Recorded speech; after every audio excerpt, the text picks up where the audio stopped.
Talking all about yes, and we are going to be recording this meeting. Thank you so much for the reminder, Parisa. So yes, we're going to be talking all about 1617 U Street, what's been happening and how you can get involved, what we've been up to. So yeah, thank you again for joining us today and welcome to this space. So before we get into what is going on at 1617, I just want to talk a little bit about Empower DC, and just, our values and, what we be doing. So I'm going to share my screen in just a moment here.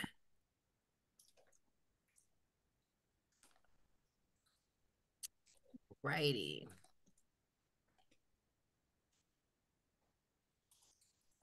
Okay, can everyone see my slides? Yeah. Perfect, perfect. Okay, so and I guess before I even talk about Empower DC, here is just a layout of what we're going to be doing today. I'll talk a little bit about Empower DC. Like I said, we'll hear a little bit from Parisa about our connection to 1617. I'll talk a little bit about the issue, and then I'll bring on a guest speaker. And then we will talk about how y'all can get involved, and we'll have some time for questions. So, what is Empower DC? Empower DC is a grassroots organization. We've been around over 20 years, if you can see, since 2003. And we are all about working around environmental justice issues and also housing issues, which we'll be talking about today. Our vision is DC is a state where human rights and needs are met, systemic harm is exposed and repaired, and empowered residents shape the decisions that impact their lives. Our mission is to build the power of DC residents through resident-led community organizing to advance racial, economic, and environmental justice. And I am just going to add on to that, housing justice. So we're all about, building community power to make lasting change in different areas of, that impact public life.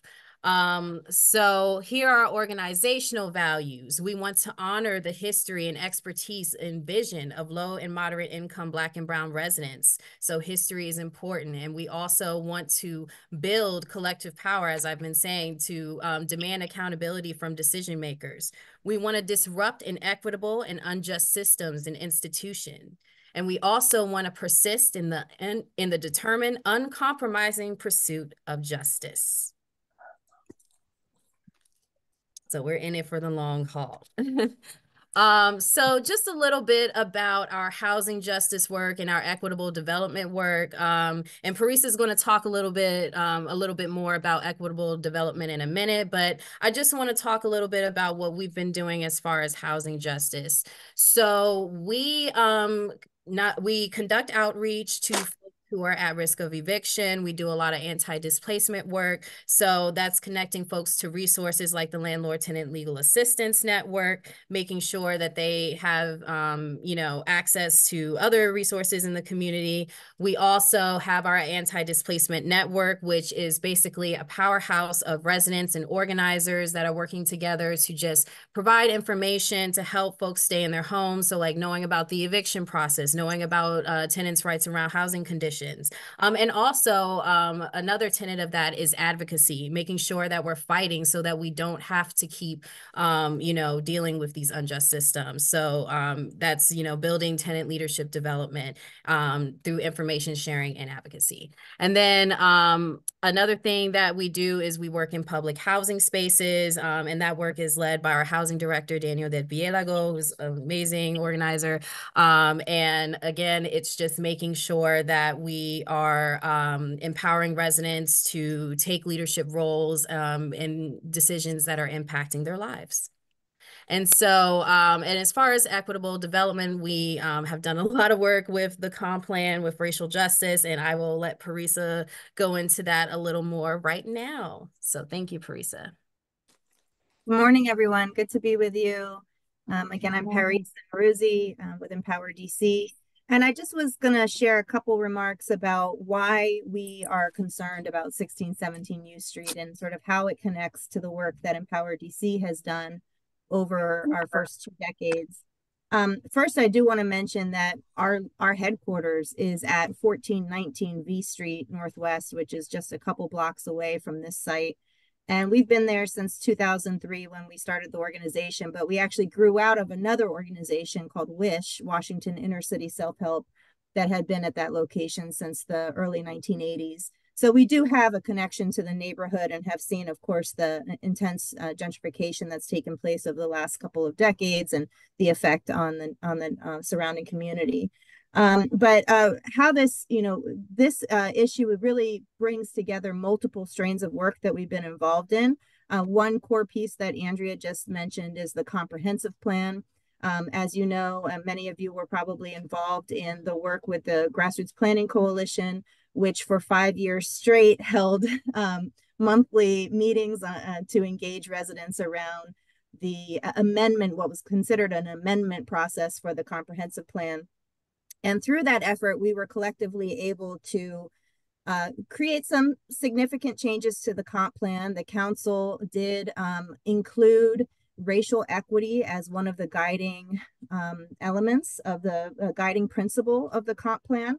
They also included some provisions that then required the use of a quote racial equity lens in city planning and city zoning. And there's a few provisions that define more more clearly what racial equity lens means in the comp plan. Subsequently, we and that was passed in May of 2021. And subsequently, we have worked to try to ensure that it was implemented. And the Zoning Commission did have a hearing and issued a draft tool for guiding racial equity analysis in the zoning process. And we were able to give a lot of input, and that tool was improved from its first edition. And since February of last year, the current tool has been required of applicants to the zoning process. And I'm putting in the chat now the link to that tool so you can take a look at it. There's a couple other links in here that I'll speak to in a second as well. So one of the key reasons why we're concerned with 1617 U Street is it's one of the first major public land developments that have taken place since this new requirement of racial equity lens. And as we all know, U Street being a very important historic Black community. So this should absolutely be meaningfully implemented. I also just want to mention that the comp plan did refer to a couple of other things that we are looking to make sure that we see through the use of an anti-displacement strategy. And I think we'll touch on that a little bit more later. And of course, we'll be gearing up for the comp plan rewrite, and we'll talk about that a little bit later as well, and hope that all of us can work together. We learned a lot in this last process, so to really protect our neighborhoods in the rewrite. Yeah. Just also very briefly want to mention our work around public land. Public land is very, very critical to us. We've always believed that public land should be used for public needs and not private profit. However, the city has a track record of disposing of public land to private developers. There was many historic schools, for instance, that were turned into high-cost condos. And this is one of the issues that I first became aware of because of my work with the Ivy City community around the Alexander Crummell School. And in 2005, we formed a campaign called the People's Property Campaign. And for 5 years, we worked with residents citywide to create legislation, which I put in the chat, and have hearings on it to try to completely transform the way that the city uses public land. And unfortunately, there was not a lot of political will, of course, to restrict public land from private development.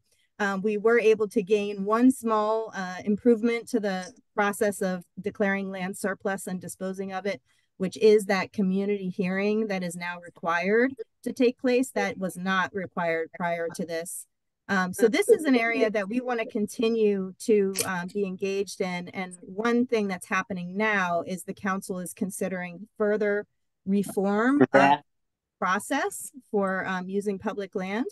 And that bill, I also put in the chat, the Common Ground Amendment Act. There was already a hearing on this at which we testified, but we're waiting to hear what the markup process will be. And we think that that'll be important. So those are a few of the ways that 1617 U Street is really an opportunity for us to uplift much of our values.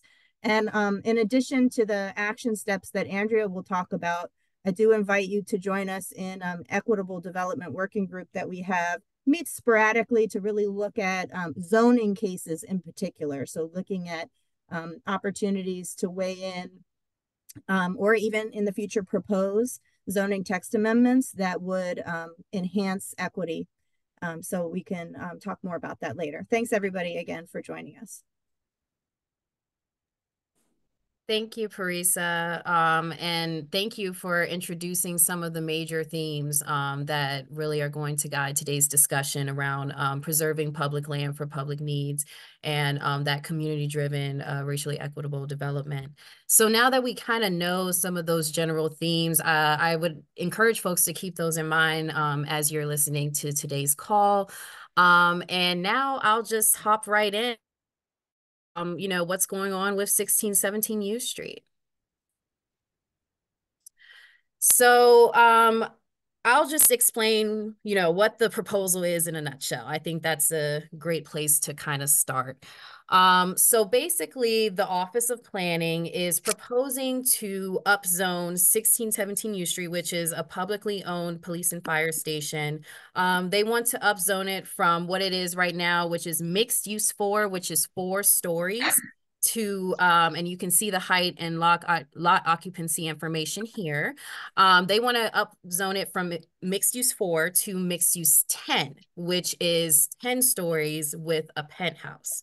And again, you can look at the dimensions right there. So 1617 U Street is over $14 million worth of public property. And they would basically, what would happen is the Office of Planning wants to lease the land to developers for a century, along with that upzoning. And the reason why that's so important is because, like Parisa had been saying, this paves the way for more high-rise luxury housing in an area, which I'll talk about in a minute, has already been impacted by so much unaffordable housing and displacement. And it also sets the stage for, again, the public giving away valuable public land that could be used to meet public needs, like deeply affordable housing. So that's what the proposal is in a nutshell. So now that we kind of know what the Office of Planning is asking, I think it's important to kind of take a look at the terrain that we're facing right now. What exactly is the situation with housing on U Street? And how has it impacted communities that are vulnerable to displacement, including Black and Brown communities, low-income communities? So just in general, I have a couple of statistics here. So in Ward 1, white households have a moderate family income of $153,000 and $153,295. And an affordable rent for this income would be around $45,988 per year. On the other hand, Black households have a moderate family income of $49,148. And an affordable rent for that income would be up to $14,744 per year. Yet on U Street, we're seeing 1-bedroom units that are going for around $38,304 per year, which is over $23,000 more than what most Ward 1 Black families can afford. So, a lot of white families are able to stay in this community while Black families cannot. And I do want to point out that, I put the statistics for 1-bedroom units. So, if we're talking about a family that's going to need more space, obviously it's going to be even more unaffordable. And if you look here on the right, I have a picture of the Ellington, which is on 13th and U. And a 1-bedroom at the Ellington is over $32,000 a year. So that's just an example of how unaffordable housing is on U Street. So how has this impacted displacement? So we see all these soaring prices, right? And we also see a decrease in the Black population, especially if you look back to the 1990s. we saw a 90% decrease. And this is some of the stuff that we've included in our testimony as we've been going through these zoning hearings, which I'll talk about a little bit later. And then we've also found that today U Street is only 3% Black. That is according to census tracts. And then I just also wanted to include this historic example because this isn't just something that popped up and happened. You know, this is rooted in our history in DC. So, and like I said, one of our values at Empower DC is honoring that history.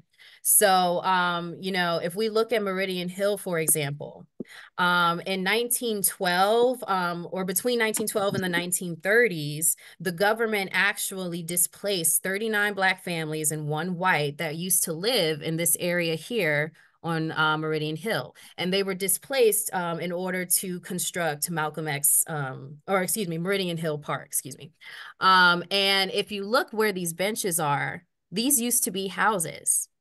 And this was done through tactics like eminent domain, which I think it's, you know, interesting that we're seeing the government take tactics to displace those who are, you know, vulnerable to injustice, those who are making less money, in order to pave the way for, you know, those to meet the needs of only a few people, those who can afford to stay in the area. So I just wanted to point out that this has had, you know, historical roots.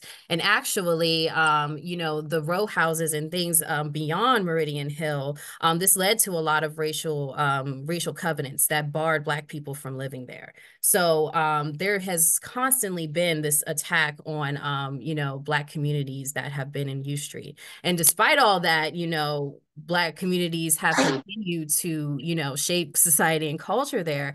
But I do just want to point out that, you know, these are communities that are vulnerable to displacement. This has historical roots. So, you know, these are things we need to take into account when we're talking about development decisions and when we're talking about affordable housing.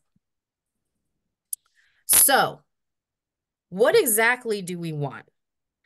So in the short term, we would like for the zoning commission to postpone or reject the zoning application. We don't want, you know, this upzoning that's going to facilitate all of this privatization and high density, high cost housing. We also want the zoning commission and the Office of Planning to consider piloting social housing on the site. And I'll talk a little bit about what social housing is and why it could help in a second. So just hang with me. So those are the short-term kind of goals that we have. And then when we're thinking long-term, we want equitable development with targeted community outreach. We want to see the people who are proposing these changes going out into communities that are vulnerable to displacement and including them and including their input in, you know, these decision making. We also want to see racial equity requirements in city planning. So Parisa talked a little bit about the racial equity tool that the zoning commission created.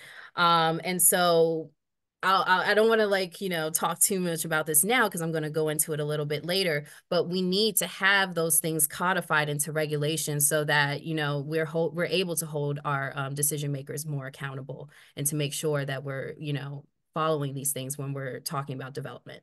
And then, of course, as we've been reiterating this whole entire time, we want public land that is preserved and used to meet community needs like deeply affordable housing. So I told you I would talk a little bit about what social housing is and how it could help. This is not by any means a complete description of what social housing is. If you would like to learn more about it, I'd encourage you to take a look at the council website. I do have it here and I can send it out to folks later, or Parisa, I don't know if you could put in the chat.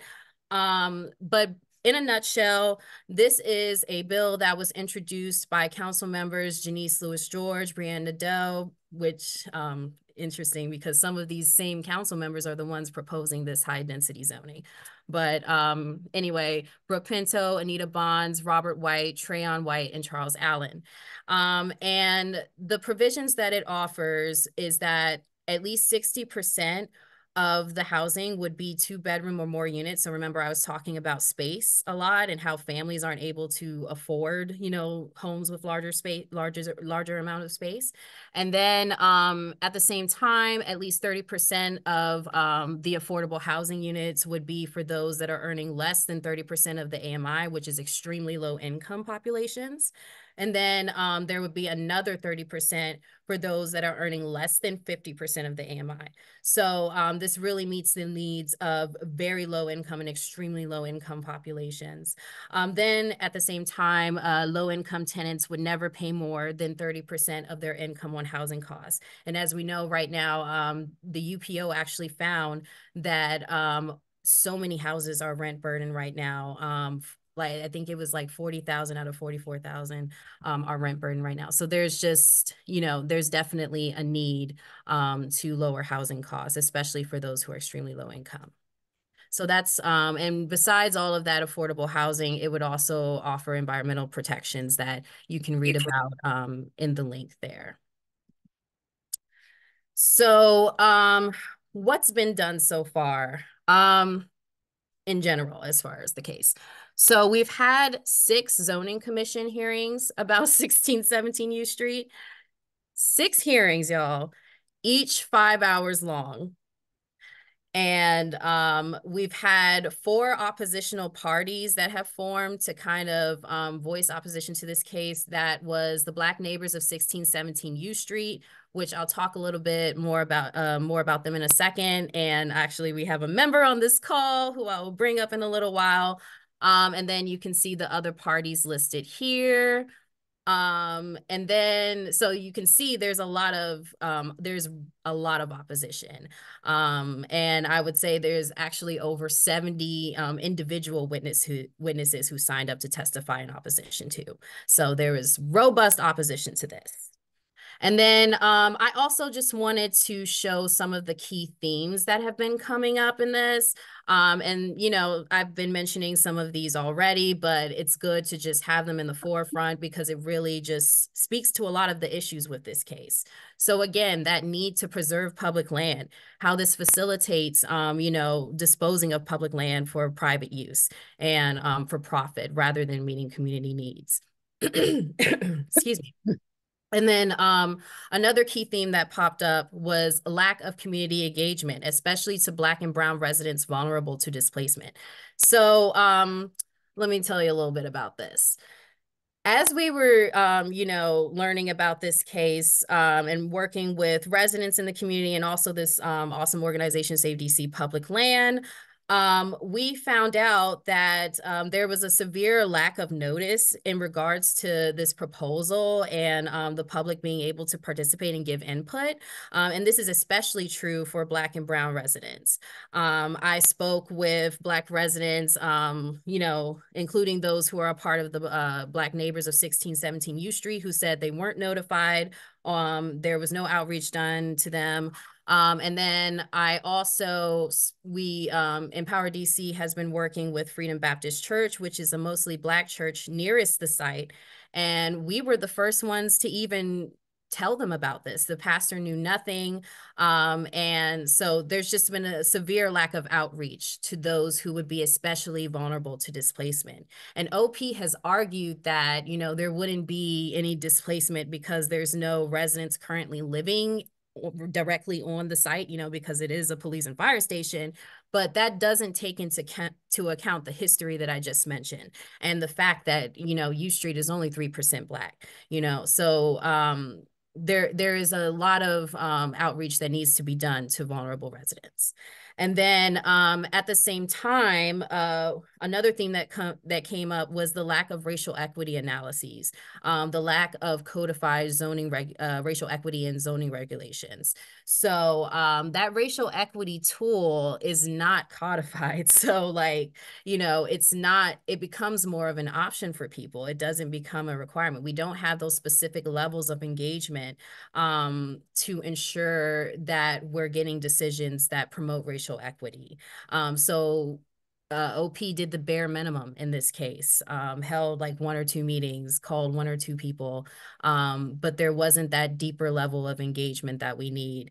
And that speaks to the need that we need to put this in our regulations so that when future cases like this pop up, the people that are applying to make these decisions have to follow these regulations and have to ensure that we're getting racially equitable decision making and community led planning.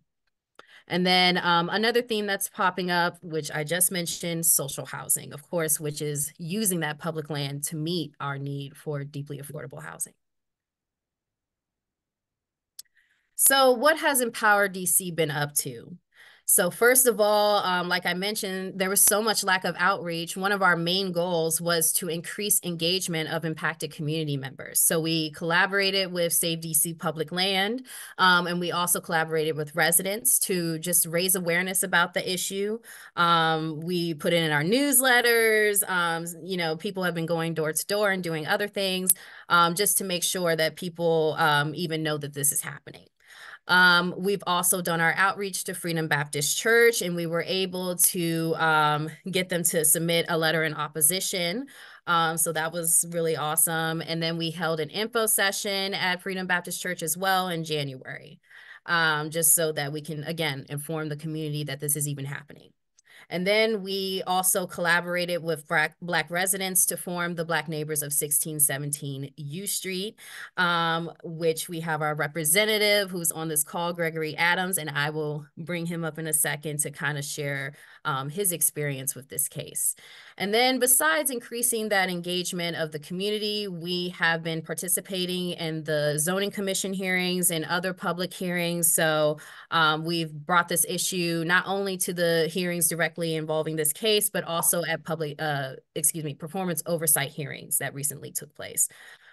So we brought it before the Zoning Commission and the DC Council. So before I get into how we can take action, I'm actually going to go back and stop sharing for a second here. I want to bring onto the stage here Gregory Adams, who is our representative of the 1617 U Street Black Neighbors Party. Gregory has been showing so much leadership. Like, people really think you're a lawyer. It's awesome. And I am so happy that I had a chance to work with you. We're just going to be doing a sort of, discussion just to kind of get to your experience around the case, Gregory, and, what you would like folks to know. So to get started, I guess I would love to know, as a long-term resident, can you just talk generally about how gentrification has impacted your community on U Street in the time that you've lived there? What kind of changes have you noticed? Things like that. Well, when I moved to my neighborhood, it was a neighborhood teeming with Black households. My neighbors on both sides of me and across the street from me were Black. Seaton Street, which is a block down the street from me, was mostly Black. And even my white neighbors at that time were blue-collar working class whites living in rooming houses, which was, of course, truly affordable housing. And what happened was that when landlords in the area began to see, most of my neighbors were renters. And when landlords began to see what was happening in surrounding communities and what was beginning to happen in ours, they realized they could raise rents, which they did. And a lot of my neighbors ended up being displaced. And I've said before to others that one thing I like to point out is that when I moved to this neighborhood, it was a neighborhood where nannies could afford to live. And now it's a neighborhood where nannies only work. There's a famous Black business on U Street. We mentioned Black businesses. I have a friend whose grandfather had a restaurant on U Street at one time. There's one in my neighborhood that's been there since 1969. And I remember that neighborhood that business used to sell breakfast in the morning because there were people working in that neighborhood at the time early enough to get there for breakfast. That clientele is completely displaced. And that's just one example of how things have changed there. Wow, yeah. That one phrase always sticks with me when you said that the people that are just working in the neighborhood now and aren't able to live there. Yeah. And I really think that speaks to how much of a class issue this is as well, when it comes to any issue with development and ensuring affordable housing in the U Street community. So thank you for that. So I guess now I'd love to know, can you speak to your experience about the lack of outreach in the case? I talked about it a little bit, but I'd love to hear from you, especially because you have this long history in the community. Well, I admit that I had not been paying attention to the proposed changes. And there were signs taped to the side of the police station that I hadn't bothered to walk up and read. So I learned about what was happening from a neighbor. I didn't learn about it from the ANC because the ANC weren't doing much outreach. I mean, they might announce a meeting, but they wouldn't tell you what the meeting was about. And if you weren't there, you just didn't know what was going on. There was not much publication about what was happening. Um, and also, I know that, and as you've learned in these hearings, the Office of Planning, which was responsible for making sure that they use a racial equity lens to make sure that there's no displacement or further displacement, I should say, of vulnerable Black communities, they didn't do any of that. There's no one in my neighborhood who had any conversation, any phone call, any communication with anyone from the Office of Planning. I'm not aware, as you pointed out, any businesses or churches or any Black in the neighborhood of being contacted.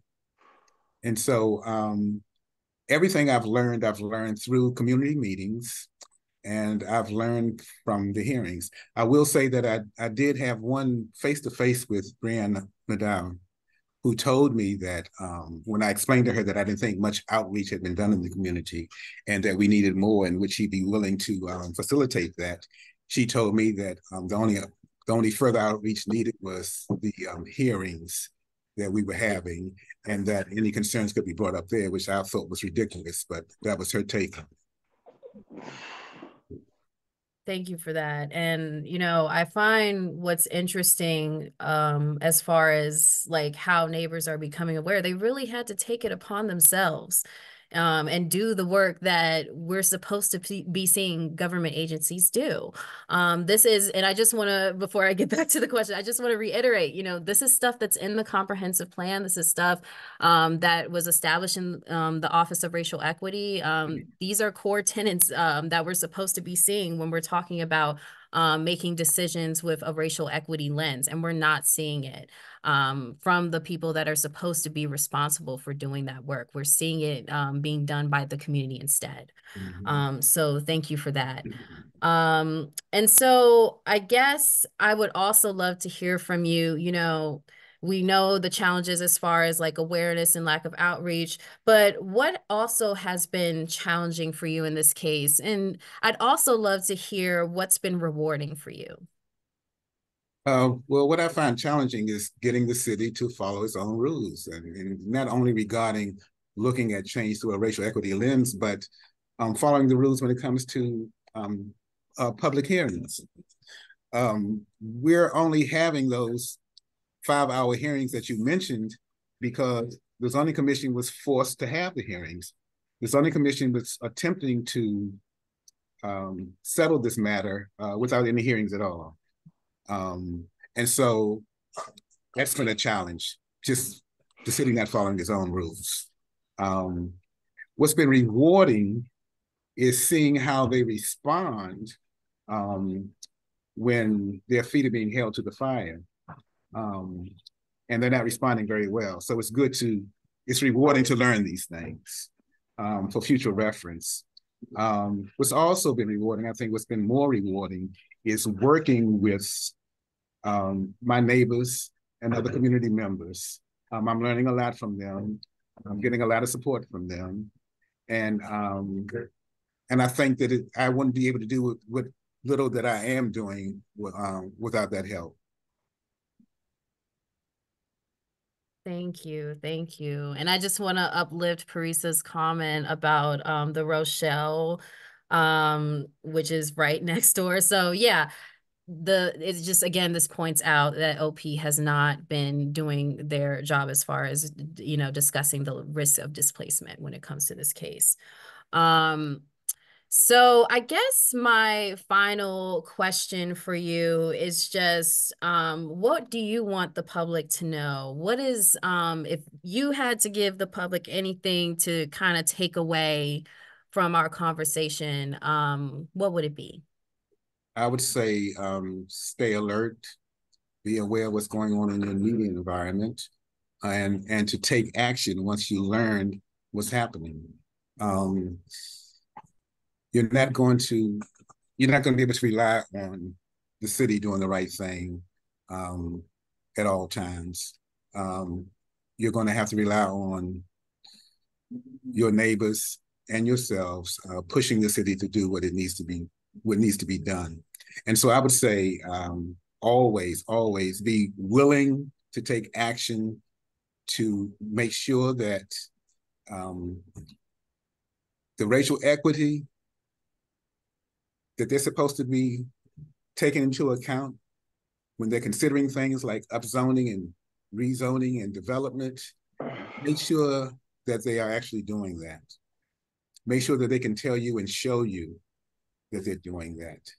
Make sure that their planning is based on that.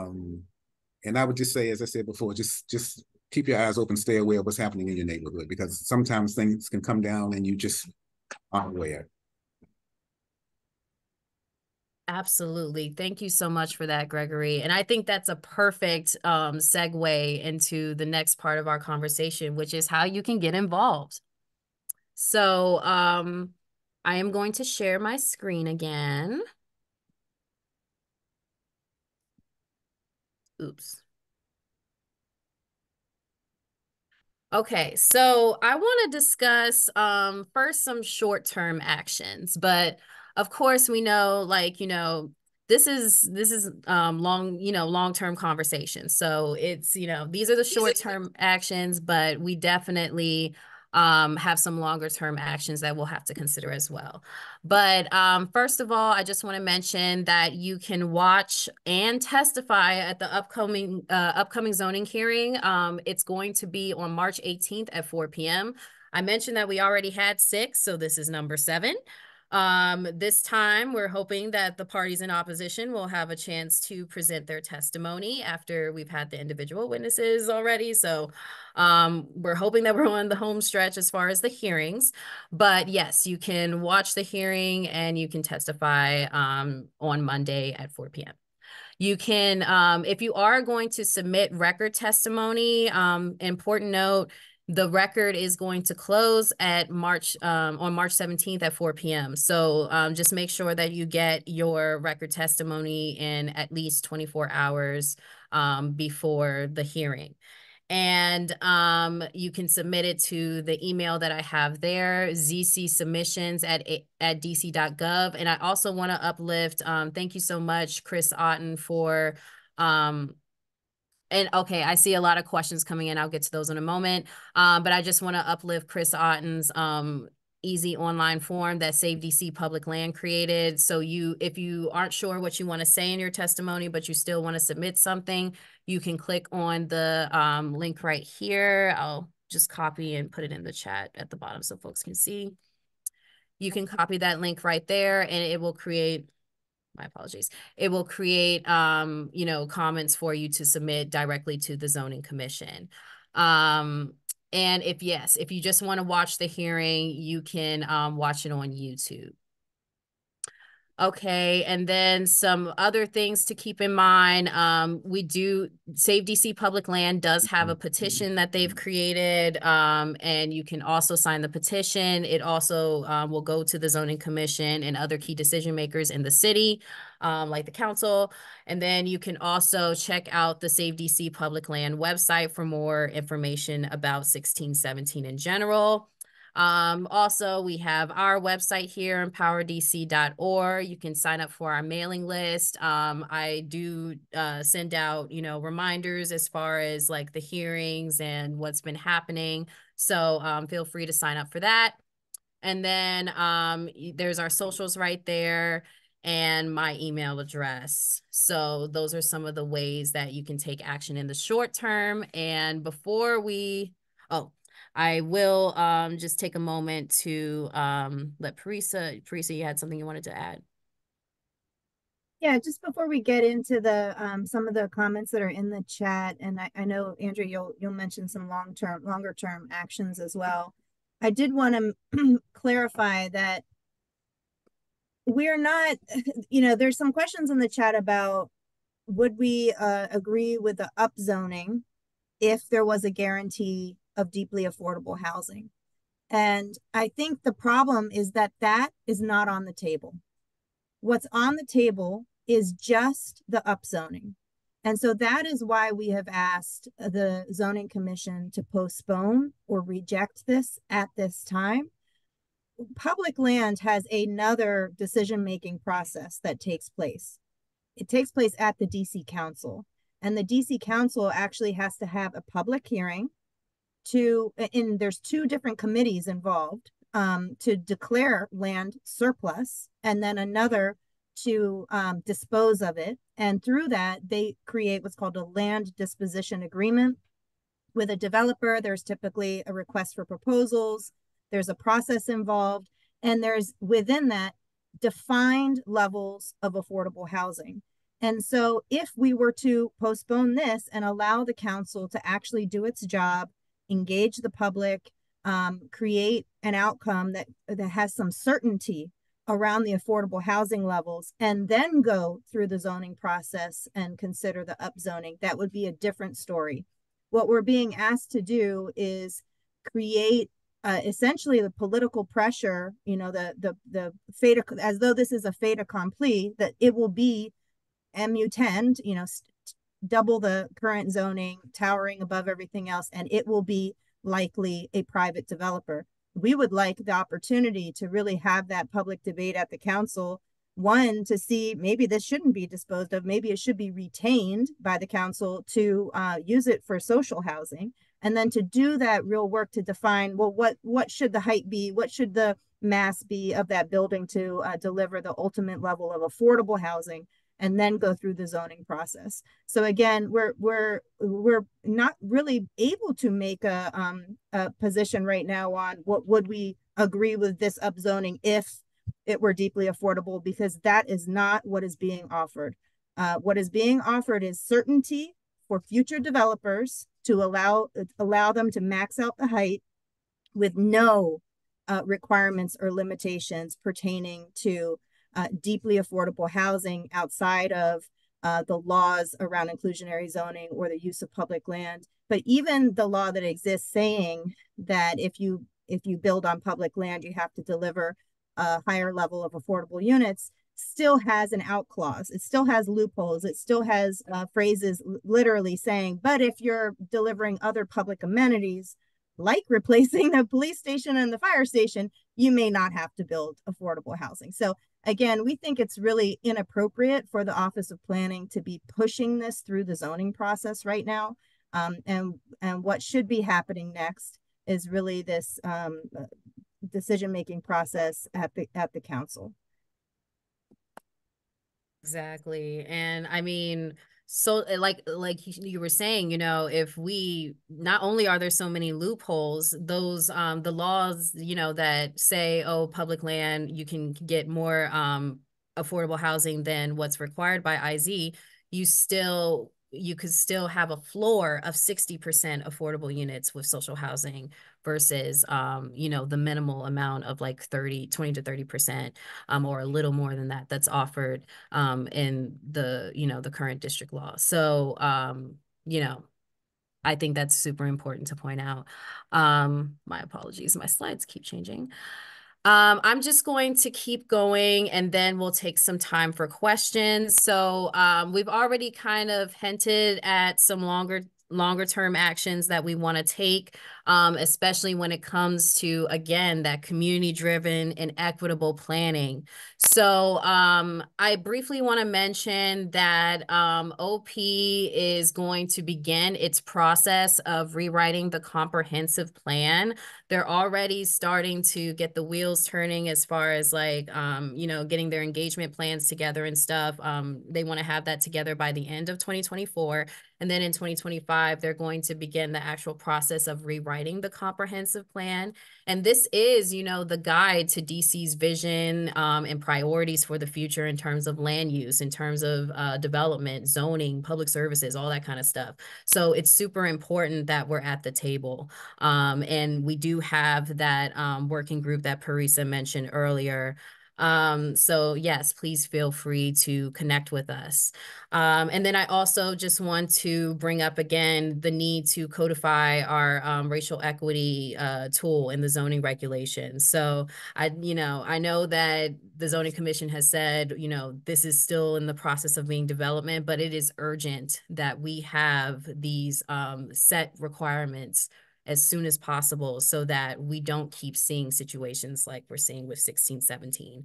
And then we mentioned this briefly at the beginning of the call, but the anti-displacement strategy. So OP, they said, that they're working on this anti-displacement strategy. They've been looking at maps that other cities like Seattle have created to kind of, gauge where are the pressure areas for displacement. But we haven't seen much progress on that. So I think it's really important for us to do that advocacy work of asking and, holding them accountable to that plan. Because that's really going to help us inform, better decision making. And, the Office of Planning is supposed to be responsible for all of this community engagement and all of this racial equity. They were a part of pilot programs that the Mayor's Office of Racial Equity created to kind of, push this racial equity lens into all aspects of government. So it's really important that we hold OP accountable to creating, really equitable systems when it comes to planning and development. And then another thing I want to just briefly mention again is that need to preserve public land. I know that if you leave this call, the one thing you'll remember is me saying that over and over. We need things like social housing. And then we also, Parisa and I are starting to work, the Empower DC is starting to work on the Common Ground Amendment Act of 2023. And that basically, just would allow for more equitable decision making. And Parisa, I don't know if you want to talk a little bit more about how Empower DC would be, or how folks can get involved, how Empower DC is going to be involved.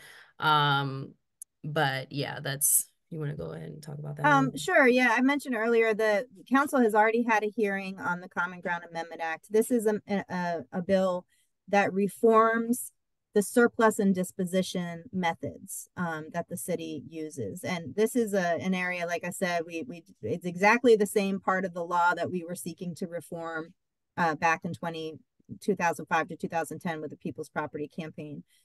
So there's a whole lot we could go into there. In fact, we'll probably need to schedule a future meeting on it, but it pertains a lot to planning, the city's failure to plan for its own facility needs, and the fact that the city does not have a master facilities plan, which is required in the comp plan. Outside of libraries and rec centers, the other types of government facilities, we don't actually have a plan for how we could, expand access to certain services in different neighborhoods, replace aging facilities, replace facilities that are currently being rented using tax dollar money. And so what happens is that we then end up struggling a lot. For instance, one example is with school renovations that we gave away all of the school. We closed 40 public schools, but then we gave them away, mostly to charters, some to developers.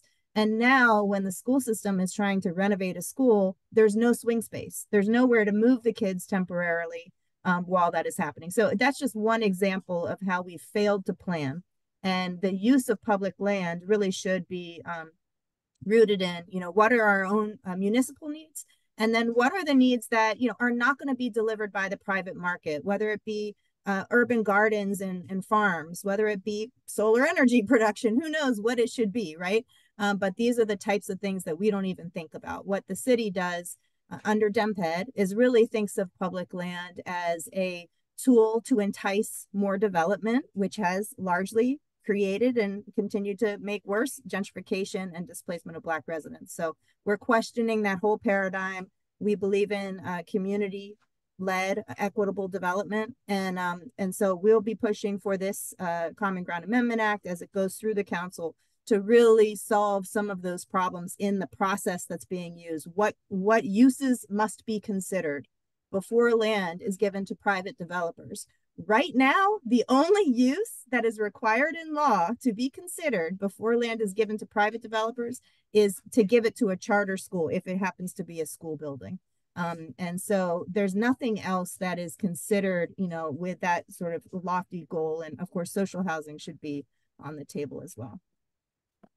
And so we ask you to join us. You can certainly look out for future meetings, but as I mentioned, there is an equitable development working group that I convene sporadically, mostly around zoning cases. So if that's something you're interested in, please let us know. And we will be very involved in this comp plan rewrite. We also feel like we learned a lot from the last amendment that we really want to focus on the maps this time, because the maps are where the decisions are, guiding actually the zoning commission to allow them to then do the zoning changes and the density changes. And so we need to make sure that those maps are really reflecting the uses that the community wants. We also want to focus on, can we put in displacement risk areas and environmental justice and overburdened communities into the maps so that there's requirements for more analysis, more engagement, and more protection of these neighborhoods as we move forward. I want to, if we could go ahead and maybe let Mr. Walton, Fraser Walton, unmute and ask his questions. Always good to see Mr. Walton. Thank you. Hello to everyone. Of course, Parisa knows me well. My name is Fraser Walton, and I'm with the Kingman Park Civic Association out in Northeast DC. And I won't stay on but a second. I just want to say thank you, first of all, Parisa, for having this program. And I want to thank Andrea and Mr. Adams. Mr. Adams, I'm glad to hear and glad to know the problems that are going on up there. I will submit a letter to the zoning board as well before the 17th. As a matter of fact, I'll do it by Monday in support of what we are trying to do, and that is to save public land, as you've just said. And the reason that we came on just briefly, the reason we're concerned about this as well is because we have the same problem occurring out here. And so this is a citywide problem, and it's sometimes even in many respects deeper than we realize. And for example, we have a triangle that's the centerpiece to Kingman Park that's been unlawfully, illegally, and fictitiously transferred to a group. And they used, the irony of it is they used the lot, square, and address of another location. And it was approved by the DC Department of Transportation. So we have filed a complaint before the BZA, as well as before the Office of Hearings, DC Office of Hearings. And the BZA has accepted our hearing, our complaint, and we are waiting to hear from the Office of Administrative Hearings. So I just wanted to mention that because I wanted to say that it was public land, and if we use it, it's been that way for 96 years. It's a buffer for our environmental air, fresh air. It helps with water runoff, stops a certain amount of water runoff. Now it's being made into an impervious surface with benches, blocks, and the like, and no notice to the community. Same due process violations that are occurring. So, and it was the Office of Planning who backed the move. So I just wanted to say that, and I want to work with you all with it, because I see this as a growing problem, and it's the same problem that I heard you discuss when Empower DC placed it up, sent it out. I said, wow, I can't believe it. This is the same thing that's occurring out here. It's on a larger scale up in Mr. Adams' neighborhood with this massive project. And I also want to just quickly say that the comprehensive plan, I worked on a comprehensive plan 20, 25 years ago when we did one. And what I'm finding is that the comprehensive plan, as you just stated, Andrea, is a guideline. That's all it is. As you well know, it's just a guideline. So it should be a change. I would like to push for a change to make these comprehensive plans statutory in nature, where it's mandatory that you have to do these things, not just a guideline, because they pay no attention to it. And I've been in the courts where they will tell you, a judge will tell you, well, that's just a guideline. The district doesn't have to abide by that. So I just wanted to say that and say I look forward to working with you. Thank you. Thank you, Mr. Walton. And that's one of the reasons why we had to focus on things like the language of shall and must versus may. You know, it's minutia, but it's very significant, because if you do take something to court, for instance, the court is looking at that type of language, right? And you're right, a lot of stuff has been written off as, oh, this is just guidance. Yet when the city wants to make a decision, they will say, well, no, this is the comp plan says this, right? So again, the maps being one of the areas where there's more of a direct connection between what the future land use map says and what the zoning board will approve in terms of zoning changes. So we're very concerned with a rewrite where the Office of Planning has said that they are not taking the old plan and doing track changes like they did last time, that this will be a fully new document and much shorter. Okay, so the current plan is over 1,000 pages. And while I understand the interest to simplify, at the same time, we fear that the simplification will be eliminating most of the stuff that community members have been fighting for the last several decades. So we'll have to really be paying attention.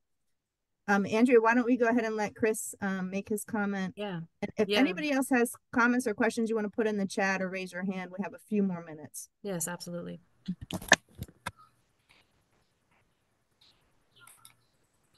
Hello? Yes, we hear you. Hey guys. Chris Otten. I live right around the block from 1617 U Street. I live in a Section 8 co-op.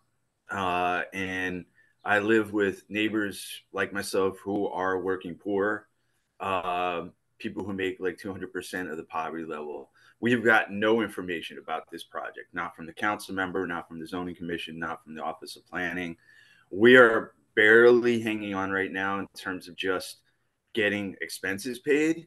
And we know this type of density increase, like from what is now a 4 or 5 story sort of density, allowable density, to a downtown. I mean, this is not, you know, a small potatoes sort of thing. This is going from 4 to 12 potentially stories, right? This is a downtown size mega box.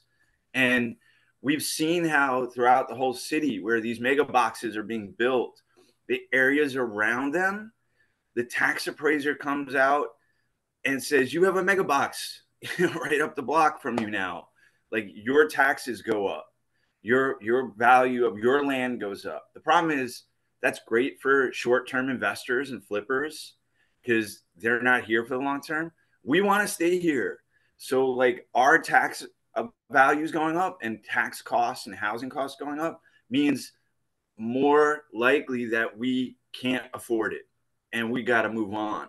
That's the same for like small landlords, not the mega landlords, the small landlords. Like, they are now having to make choices around raising rent to keep up with the rising taxes, right? Small businesses, every time these mega boxes come in and the taxes go up, the taxes pass through to small businesses in a triple net lease. That's why it's a triple net lease. One of the points of the 3 points in there is the businesses pay the taxes, not the landlord. And so these are the sort of things, the generation that people sometimes forget. And I call upon everybody to do some research, the census tract research in all the areas around where these big developments type things, upzoning has happened. The Wharf, you know, Union Market, Shaw, Navy Yard. complete demographic shifts over the last 10, 20 years from black to white. And we don't have a lot of black folks left in this area. And like the startling thing for me is that we keep coming back to OP and the Office of Zoning, and we say, can you guys do some studies at least? And once you determine that this type of upzoning actually does increase displacement pressures, what mitigation efforts, what can we do to ensure people get to stay during all the development? And by the way, be compensated for years of nuisance construction. I mean, 3 years for the hotel up the block, and we had to breathe the dust and deal with the noise every day, and trucks bouncing around with kids coming out of school. Nobody was compensated for that. So I guess for me, I've been following this for a little bit now, and Mr. Adams and Andrew really helped inform the community in the nearby area about what's going on there. I think, the principles that public land stays public, that there is a moderate density building there because we don't want to put the displacement pressures on the surrounding community with a downtown size building, and that in that there's actually real community driven planning that we determine. Like, people have done studies. There's no feeder plan for the schools. We have Marie Reed and we have other schools there. There's nowhere for those kids to go. We're out of space with schools. And so imagine, can we use our public land there to fulfill other public needs, right? Absolutely. Other than luxury housing. And so, I mean, the bottom line is this: aren't we tired of Chris, I'm sorry to cut you off, but we are going to have to keep it moving. But I so appreciate, you bringing up those themes again, of keeping public land public. And, I just want to say before we move to our closing that, we did also mention schools and other aspects of public life. Like I said, this isn't just about housing. It's about all of the aspects that we need to consider when we're trying to meet public needs. So, I think that's the bottom line here, is preserving public land to meet public needs. So I want to thank you all for coming out today. I know that we didn't have a chance to get to every single question and piece of, discussion that everyone mentioned in the chat, but I do want to thank you all for coming out. We will do our best to I'll send out, the links that we've mentioned here in the chat so that folks have them. And again, I just want to thank you all so much for, joining us today and learning a little bit more about U Street. I just want to echo also that Monday's hearing is when Gregory will finally get his opportunity to really present his case as a party to the, so we've had 5 hearings so far, but the opposition parties have not yet really presented their case. So he will be able to present his case as well as the experts that he's bringing forward. So please do tune in. It's possible that there may be one more day of this case. We're not sure. But yes, if you can even submit those simple letters to the record saying that you would like the zoning commission to either postpone or oppose this case and to allow the council to do its process, we'll in Andrea's follow-up, we'll make sure we send just a couple quick lines that you can put in there, and you can send it to ZC submissions. I'm going to put this in the chat. At dc.gov. And so once you email it to this address, it'll go into the record, and just make sure you say it's for zoning case 23, it's 2302, right? 23-02, yep. -02, 2302. And you can also use the link that Chris put in the chat. So yes, we appreciate everybody. Thank you again, Mr. Adams, for your hard work on this. If not for residents like you taking time out of your busy life, as you know, this would have been approved in the first day. You want to have final comment? Please. If not for the assistance of organizations like yours and community members like Chris Arden, I wouldn't be able to do anything. So thank you. Thank you. Appreciate you all. I hope you enjoy the rest of your weekend. Get a little fresh air before I hear it's going to get cold again. Thank you all. Appreciate you. Thank you. Feel free to unmute and say goodbye. Thank you. Bye-bye. Bye.